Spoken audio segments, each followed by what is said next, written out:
Y hoy estamos en una conversación. No hemos venido a entrevistar al doctor Salvador Capote, sino a conversar sobre un cubano bien grande llamado Fayá Jamiz, y que hemos titulado precisamente este seriado de encuentros o conversaciones y diálogos, el Fayá Jamiz que pocos conocen. Porque bueno, se habla mucho de su poesía, de su actividad diplomática pródiga en todos los sentidos, también del escritor, del mexicano nacido en esa bella ciudad de México, Zacatecas, pero después que se fue a vivir a los 6 años para Cuba. Y yo estaba conversando precisamente con Capote al comienzo, hace unos minutos, tan pronto llegué a su casa, de que se habla mucho de este hombre, pero incluso la Wikipedia lo está definiendo, y de hecho lo es, cubano, nacido de madre mexicana, pero de padre libanés cubano, ¿no? Entonces, por ahí andan las cosas, pero ¿por qué hemos estado aquí hoy promoviendo este diálogo? Y es que Salvador Capote vivió, intercambió, estudió junto a Fayá Jamiz en una buena etapa de su vida, y estuvieron juntos por allá por Francia, viviendo incluso y compartiendo la propia habitación, una habitación que compartían entre los dos en momentos difíciles para el estudio. Así que no hay, creo, hoy una persona más cercana que nos pudiera conversar y hablar sobre este Fayá Jamiz que pocos conocen. ¿Por dónde podemos empezar, doctor? Mira, yo conocí a Fayá en 3 etapas de nuestras vidas. En la primera etapa fue por los años, al comienzo de los años 50. En esa etapa fue un conocimiento indirecto, porque en realidad él estaba casado con Nivaria Tejera, una novelista de vida también muy interesante. Y Nivaria era muy amiga de mi hermana. Entonces, a través de esa comunicación entre mi hermana y Nivaria, pues yo conocí a Fayá, pero en realidad la amistad era con Nivaria, no con Fayá. Nivaria era una poetisa, escritora, escribió el Barranco, era totalmente distinta en cuanto a carácter de mi hermana. Mi hermana era muy sosegada, muy tranquila, y Nivaria era un torbellino. El padre era español, estuvo preso creo que como 8 años en las cárceles de Franco por defender a la República. Él era canario de Tenerife, y eso tiene que haber marcado a Nivaria profundamente. Tuvo un hijo con Fayá, ella se llama Rauda, y bueno, ahí esa fue una etapa en que bueno, supe de Fayá, conocí a Fayá, pero no hubo no puedo decir que hubo una amistad con Fayá todavía. La amistad era con Nivaria, no con Fayá.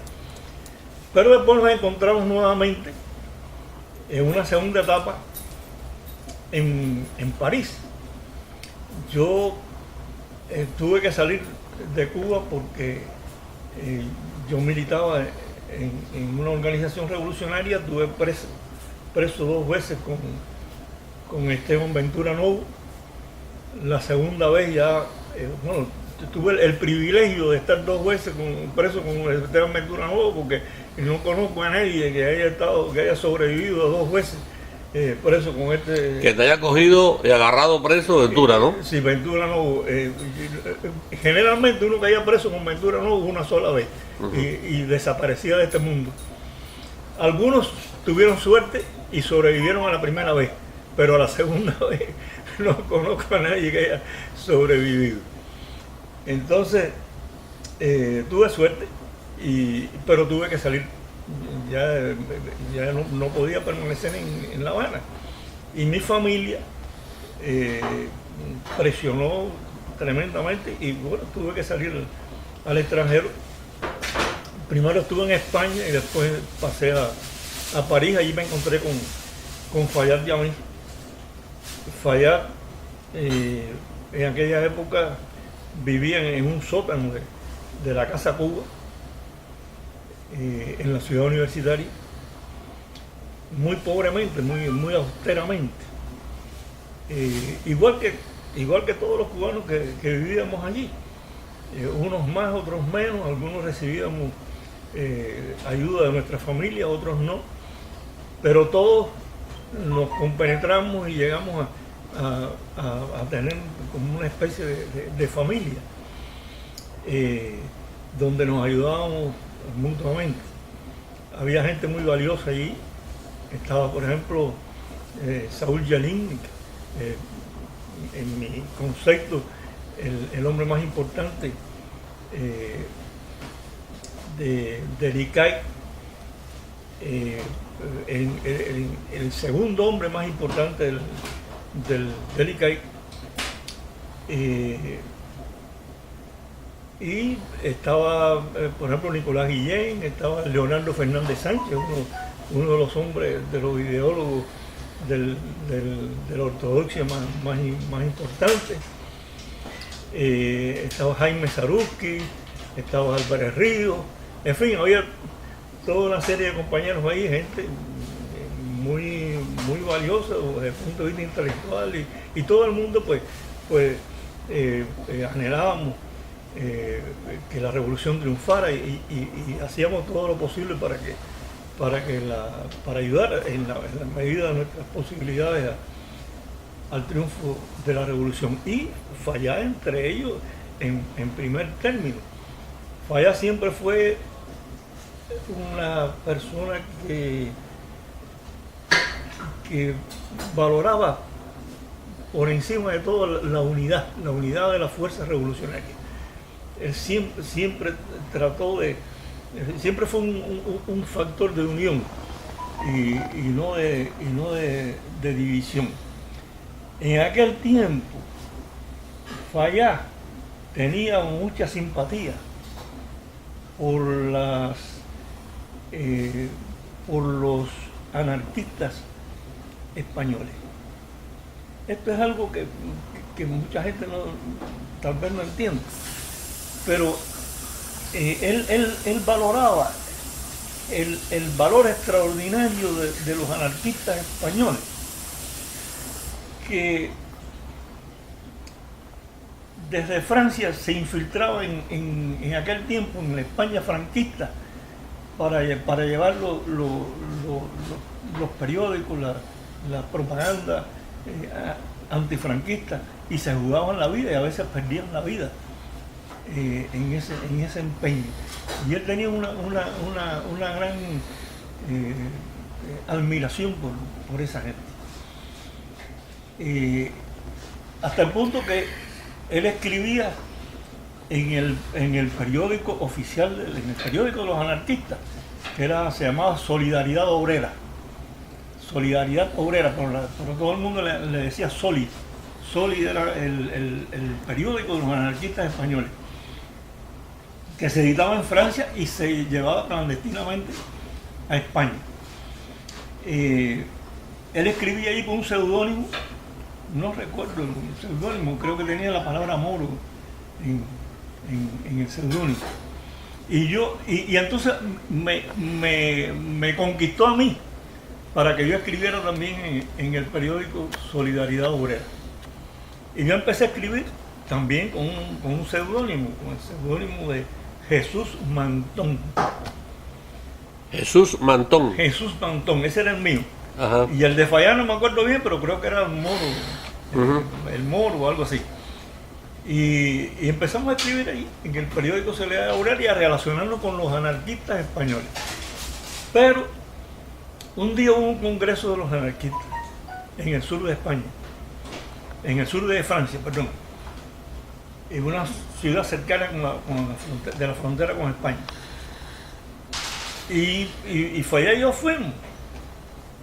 Y al llegar allí nos encontramos con la sorpresa de que la mayoría, casi todos los asistentes, eran mayores de 70 años. O sea, eran viejos, todos. Los únicos jóvenes éramos nosotros, que teníamos 20 y pico de años, éramos jovencitos. Y había algún que otro joven que era hijo o hija de alguno de los dirigentes anarquistas, pero en realidad no había juventud. Entonces nos dimos cuenta de que ese era un movimiento que no tenía por venir, que no tenía relevo. No tenía relevo. Y que aunque es muy respetable, porque indudablemente había que quitarse el sombrero ante el valor de aquella gente, pero que no era un movimiento que tuviera que para nosotros fuera atractivo. No queríamos eso, queríamos algo nuevo. ¿Y qué hizo allí Fallaja contigo?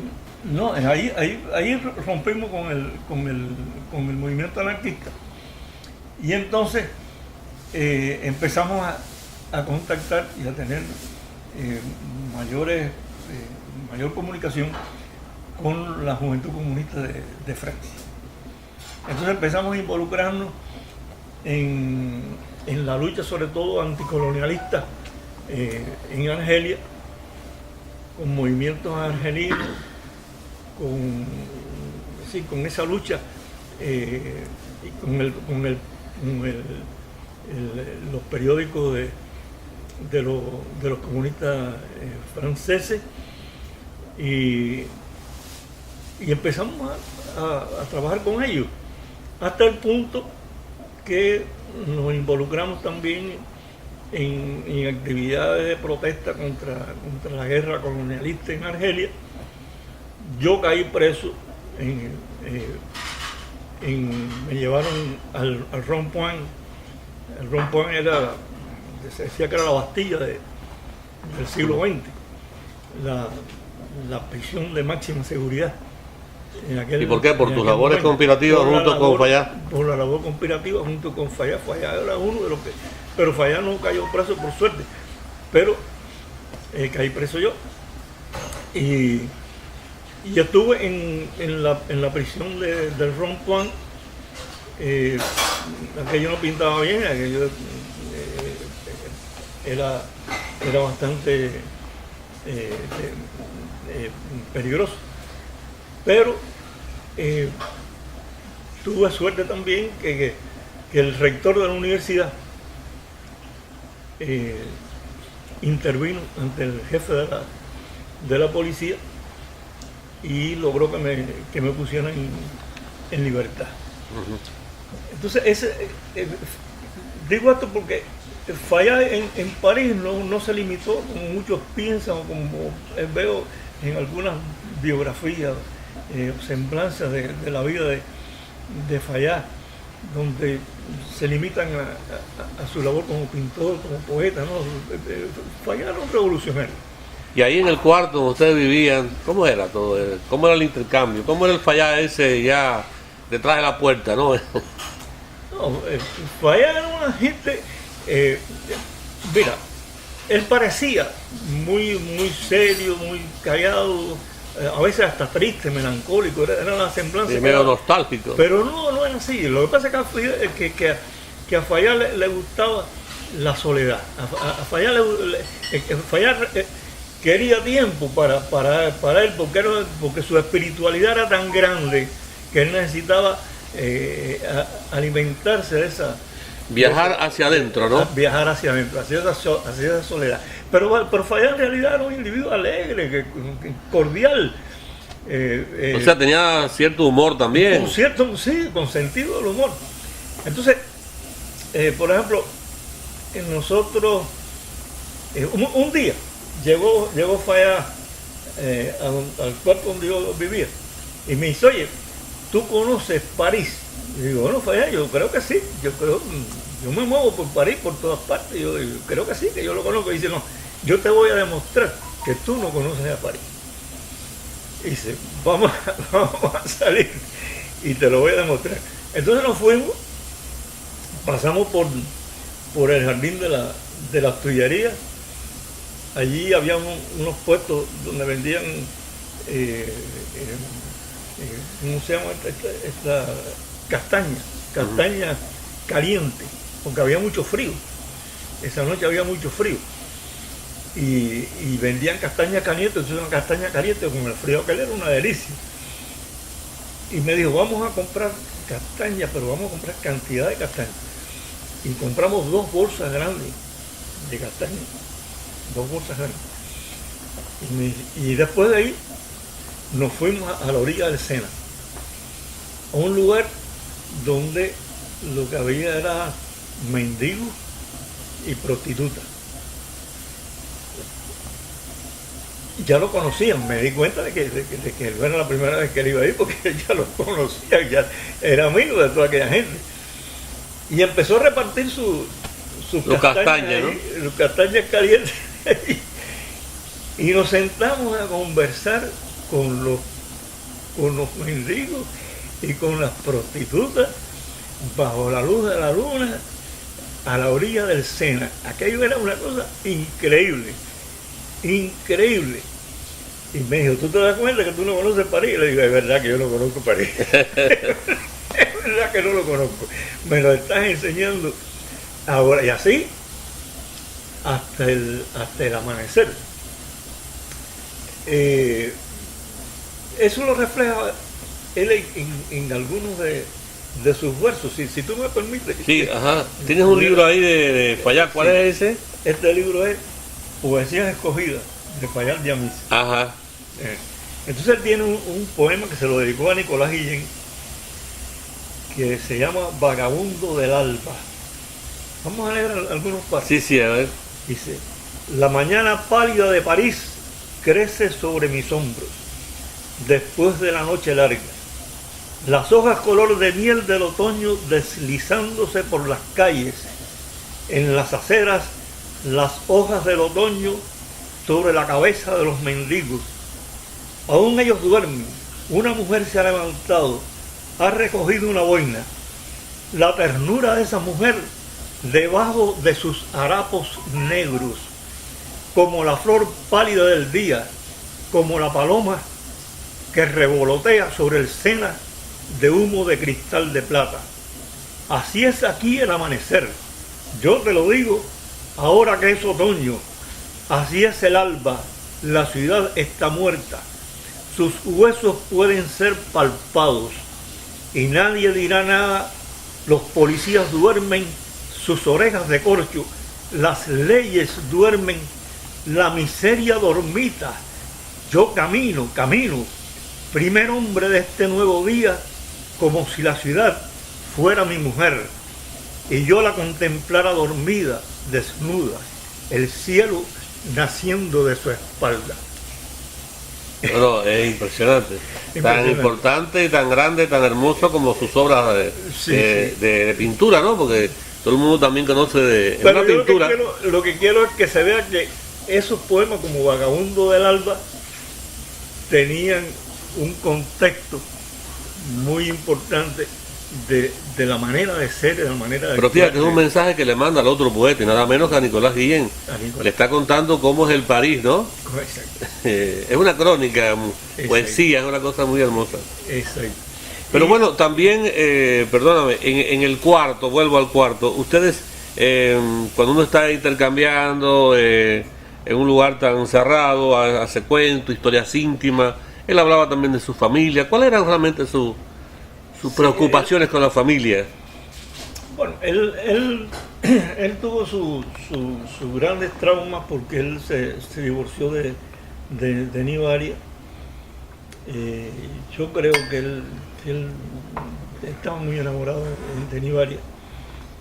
Y bueno, no era fácil. Nivaria tenía un carácter que no era fácil. Y yo, bueno, yo no quiero meterme en eso, pero sí sé que él sintió mucho la separación con Nivaria y sobre todo la separación con su hija Rauda.